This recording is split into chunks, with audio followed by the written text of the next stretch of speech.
Hello and welcome to Once Upon a Galaxy. I'm Rowan. Astrid's napping on her cat tree. She's had enough of this heat too.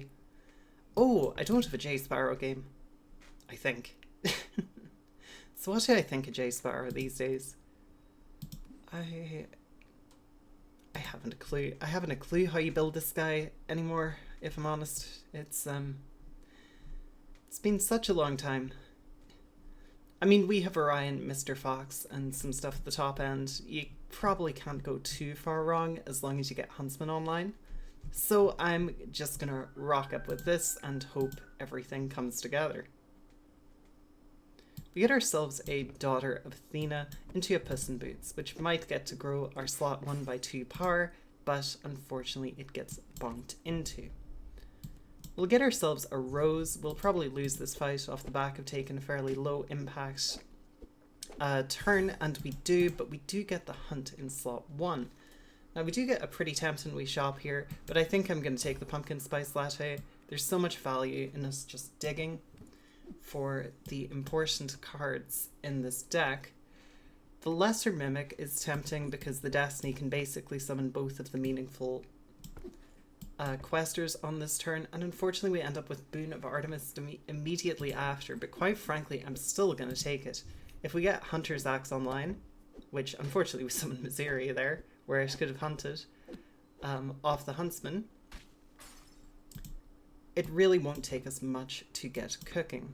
Now we do get a pretty mopey one to follow it up, but hopefully Destiny into Huntsman and the Dragonling not attacking the Huntsman, please, thank you very much, will lead to us getting a Hunter's Axe over the next turn or two. Don't think I'm going to be dropping the Miseria, but man, this shop is bad. We get ourselves another Destiny, but I'm actually very tempted to take the Fairy Dragon just to try and get the Huntsman over the line. Unfortunately, the Huntsman gets attacked into, and it looks like we're just kind of floundering a little bit because we hadn't found anything. I was very tempted by taking that bounty board, and now I kind of regret it. I also don't want to replace the Miseria because we don't have the Huntsman locked in anywhere. I'll take the 3 bags full, and we do get the bounty contract, so that is much better for us.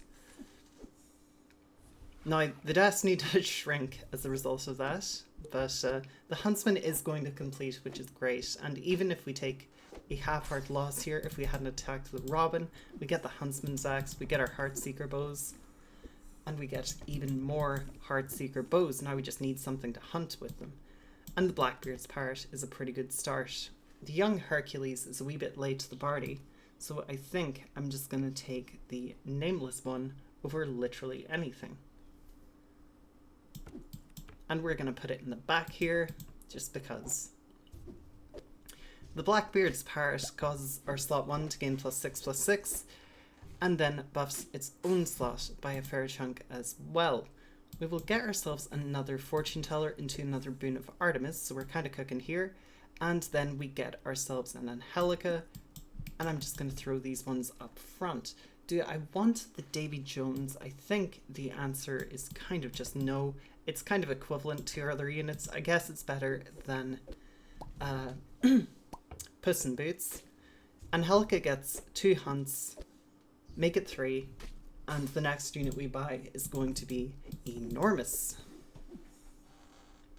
We get ourselves the biggest scarecrow the world has ever known, and we follow that up with a copy of Sir Francis Drake, I think. Just farm ourselves every treasure in the game over the course of a turn. Seems like a good way to do it, and hopefully the Scarecrow into makes that possible. Unfortunately, the Scarecrow doesn't even get to attack. But we will get ourselves another very chunky unit. And I suppose we'll position slightly differently because we do want the Sir Francis Drake to actually farm us a bunch of treasures. Now, unfortunately, it doesn't look like Sir Francis Drake has been capable of fully completing this turn. Just kidding, getting its own hunt off at the end does allow it to wrap that one up. Our opponent does end up stealing a second Huntsman's Axe, and then we're offered a very tempting proposition of Roulette, which I think I'm going to take because it transfers the stats here. We We get ourselves a Shadowmancer and a Shadowmancer and a Merlin, which is a pretty spicy combo.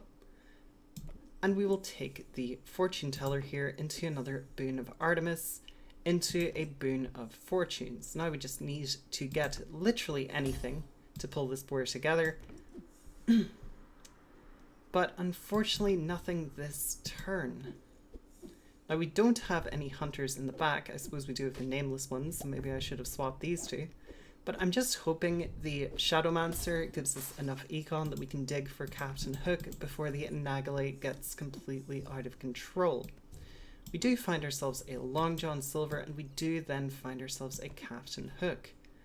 We gild the Shadowmancer, which is pretty nice, and then we'll get ourselves a Mercy Sword of Maximus, but we find ourselves in the top two, and they're just so much bigger than us. So we're going to need to try and find a scam unit for slot 1, but we only really have like 2 to 3 shops to do so, which is going to be tricksy. So we just need to dig for Medusa, and we don't find it. Perhaps if we Goldenizer the nameless one, it turns into something good, and Hercules is pretty good, but I just don't think we have the time. I guess we'll still position with ambitions of a hunt, but it's all wrapped up. They're just significantly bigger than us. The roulette gambit did not pay off. I mean, the Shadowmancer maybe could have got there if we had an extra turn or two where we could have leveraged the econ, but it's just, it wasn't in the cards for us today, unfortunately. We'll take the white whale. Who knows what this could be. Nothing too exciting, but we do get an interesting one. So where was their largest unit? I think it was the middle slot. And maybe if we take a trip into Magical Christmas Land, this is enough. We were correct about which slot was biggest, but unfortunately the way the combat runs out, it's just going to get attacked into. A damn shame.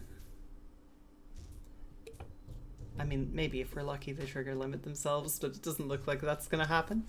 But yeah, there's the wee J Sparrow game. It's a very poorly built deck. I'm not the biggest fan of J Sparrow.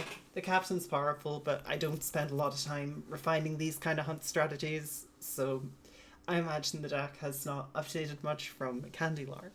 But yeah, thanks very much, and catch you next time.